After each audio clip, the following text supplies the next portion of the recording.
जय जगन्नाथ मु ज्योतिर्विद डॉक्टर भवानी शंकर महापात्र आपण मानकु भाग्य फल कार्यक्रम को स्वागत जनाऊँगी। दर्शक बंधु आपण को जीवन में देखुथिबे बहुत गुड़े समस्या देखा दे थाए ता मध्यरो गोटे बड़ समस्या देखा दिए। अनेक व्यक्ति कहती जे जड़े सम परिश्रम करुच्ची समान भाव त्याग करुच्ची परिश्रम करुच्ची कर्म क्षेत्र में तार परिश्रम भागीदारी रही आउ जड़े ठीक अनुरूप भाव से एजुकेटेड से तार क्रेडिट अच्छी से तार काम क्षेत्र में बा कर्म क्षेत्र में तार क्रेडिबिलिटी देखा मात्र रिजल्ट से अनुसार तार आसूना जीक परिश्रम करुच्ची परिश्रम अनुसार फल पाऊना। अनेक समय देखा जाए श्रम अनुसार बा परिश्रम अनुसार व्यक्ति विशेष फल पाती ना। एपरिकी समान काम करुवा व्यक्ति विशेष को मध्य समान दरमा मिले ना। ये कथा अनेक समय देखा दी था। गोटे ऑर्गेनाइजेशन अच्छी से ऑर्गेनाइजेशन दुई जन व्यक्ति काम करुँच सेम पोस्ट अच्छा समान काम करुँच कि दरमा तंकर समान ना। कहीं तारतम्यता रही जद्यपि एजुकेशनल डिग्री भल रही उभयंकर भल रही किंतु जन को प्रायोरिटी देला बेलू बा जन को गुरुत्व देला बेलू आउ जन को गुरुत्व दि जाऊ ना। जन को आपणकर भल दरमा दि जाऊँगी आउ जन को दरमा दि जाऊ ना। ये समस्त तारतम्य कौन पाई रही ताहा आम जन्मजातक रही। जन्मजातक को आप अनुशीलन करेंगे जातकर कर्म क्षेत्र बा कर्म भाव हूँ दशम भाव। जदि दशमाधिपति जातक शनि बा केतु सहित युक्त होता बा राहु सहित युक्त होता कर्माधिपति मन रखु जदि शनि सहित केतु सहित बा राहु सहित युक्त होता ताहले देखा पड़े जे सी शनि आपण जातक जोगकारक बा अजोगकारक अर्थात जदि आपणकर लग्न वृष लग्न जदि आपणकर लग्न मिथुन लग्न जदि आपणकर लग्न आपणकर कन्या लग्न जदि आपणकर लग्न तुला लग्न जदि आपणकर मकर लग्न बा कुंभ लग्न ताहले शनि जोगकारक ए क्षेत्र में यार प्रभाव पड़ो ना। किंतु एतद भिन्न जो बाकी लग्न गुड़िक रहीगले जमीक मेष लग्न जमीक आपणकर कर्कट लग्न सिंह लग्न आपणकर बिच्छा लग्न धनु लग्न मीन लग्न कर्माधिपति शनि सहित राहु सहित केतु सहित युक्त होती आप जानवे आपण सहित से घटना घटव आपण परिश्रम करेंगे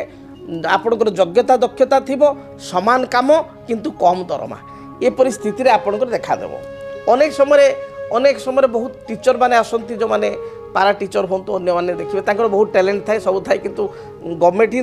कम दरमा देती प्रथम तेणु जातक आपणकर ग्रहस्थिति ही डिसाइड करे बा डिपेंड करे ग्रहस्थिति उपरे जे आपणकर कर्म अनुसार फल ठीक पाइबे कि ना। ये प्रथम कथा। से भले आउ एक कथा देखा पड़े जातक आपणकर धन भावर अधिपति कौन स्थिति अच्छा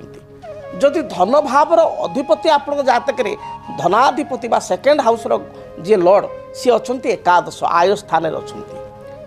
एकादश अर्थात सोर्स ऑफ इनकम आय भावर अधिपति 11th लॉर्ड जदि जातक धन स्थान अच्छा अर्थात द्वितीय घरे अच्छा धनाधिपति सहित युक्त होती अर्थात second lord and 11th lord एकाठी अच्छा लग्न अच्छा अर्थात आपण लग्न द्वितीयाधिपति और लाभाधिपति एकाश अधिपति द्वितीयाधिपति लग्न अच्छा पंचम अच्छा ताहले आपण सहित एभली घटना घटव ना। हुए तो आपणकर योग्यता कम थी पारे मात्र योग्यता ठारू अधिक दरमा आपण प्राप्ति करेंगे अधिक अर्थ रोजगार करेंगे। बेले बेले समान कथा कह जाए जे आमर गोटे गाँव में गोटे ढग अच्छी बहुत लोग कहती जे कौन ना मकरम भारी पड़ारे संगात मकरम भारी पड़ा मु तो जह्नी गछ बोली रंजापति थी फलुची पिता तरड़ा।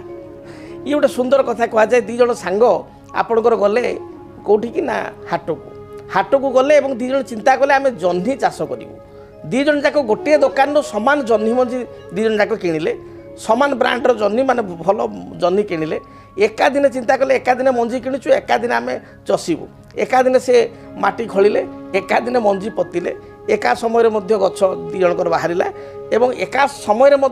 गछरे फूल आसला जेतु समान समय लगी एका समय फूल आसला फल धरला सुंदरा फल सुंदरा जह्नी दी जन बाटे फलला सी चिंता कले साधारणतः आपको जो फल तोला जाए शुक्रवार दिन शुक्र अनुकूल करा जाए बा शुक्र मुठी बोली कहा जाए एका दिने दुई सांग कौन कले आम गोटे दिन तोलिकी रोषे करवा दुई सांग जाक कौन कले दुई जन एका दिन तोड़ले प्रथम सांगटी धरतु राम सी तार स्त्री को देदेला तू रोषे कर द्वितीय सांग श्याम सी तार देदेला ता स्त्री को तू दाम ता स्त्री को देदेला तू रोषे कर राम रोषे कर सारा खाई सारा देखला सी जो जह्नी जो आनी जह्नी जो तरकारी होता अति पिता एवं थू थू करके से तरकारी पकेला एवं ताको दाम को जाई कहला बा शाम को जाई कहला जे अरे भाई आम ठकामी पड़गले जो जह्नी तक आम आनी से जह्नी नुह ये पिता तरड़ा सेतबले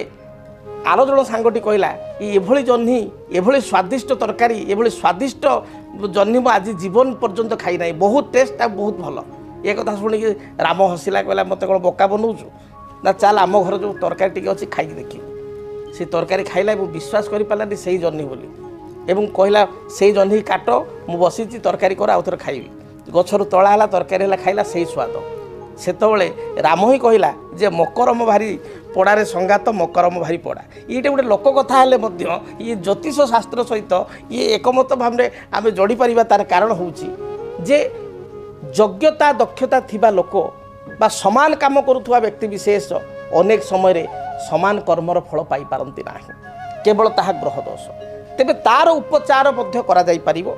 आपण जने ज्योतिर्विद को निकट को जाई जातक को गणना करंतु आपण को जातक रे केउ दशा बा महादशा चलीछि हुए तो किसी नेगेटिविटी दशा चलीछि आपण जातक रे कर्माधिपति हुए तो नीच अछि बा लाभाधिपति नीच अछि दशम भावटी आपण को अफेक्टेड हेछि तेणु आपण कर योग्यता दक्षता थिले मध्य सामना लोक को अप्रिसिएशन मिलूँ सामना लोक को अप्रेजाल मिलूँ आपण को मिलूना एवं आपण से अनुसार रे बेनिफिट पाई पारु नाहंती तेरे जातक रे प्रतिकार गुडी को कले सुनिश्चित भाव में आपण बेनिफिट पाई पारिबे जदि आपणक जीवन रे व्यक्तिगत पारिवारिक समस्या कर्मक्षेत्र नियुक्ति वैवाहिक समस्या वास्तुदोष एवं माली मकदमा आदि समस्या थाए ताहेले समस्यार समाधान और परामर्श पाई